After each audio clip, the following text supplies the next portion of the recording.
Assalomu alaykum, hurmatli ta'lim sohasi rahbarlari, aziz pedagoglar va qadrli ota-onalar.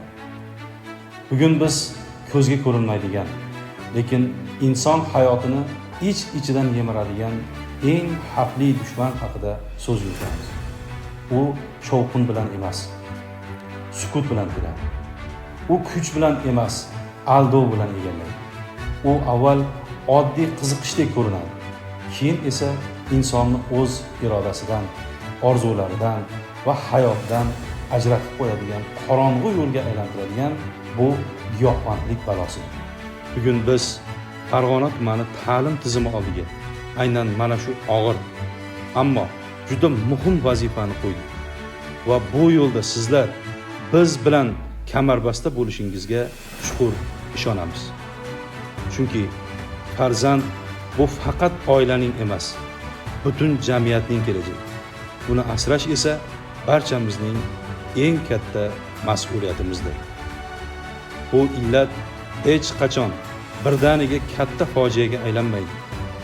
U avval bir marta sinab ko'rish degan yolg'on ishonch bilan boshlanadi. Keyin asta-sekin odatga, odat esa qaramlikka aylanadi. Eng og'iri inson o'z hayotini o'zi emas, shu illat boshqarayotganini sezmay qoladi. Hurmatli rahbarlar, bugun sizlarning qo'lingizda eng katta mas'uliyat turibdi. Bu faqat ta'lim berish emas, balki har bir o'quvchining ichki dunyosini asrash, uning ko'zidagi o'zgarishni erta sezish va uni to'g'ri yo'lga boshlashdir. Aziz ota-onalar, farzand bu shunchaki tarbiya emas, bu omonatdir. Uni tinglash, tushunish va unga vaqt ajratish eng katta himoyadir.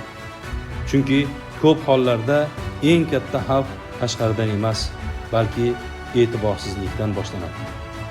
Giyohvandlik bu bir lahzalik aldov, lekin butun umr davom etadigan fojia.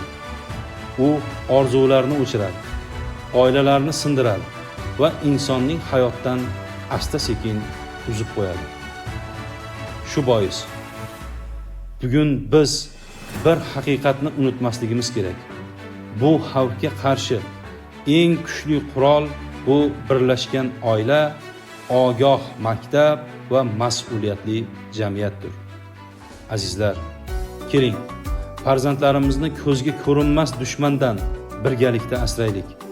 Har bir ota-ona va har bir ustoz bu mas'uliyatni yurakdan his etishi lozim. Bugungi ogohligimiz ertangi katta yo'qotishlarning oldini oladi.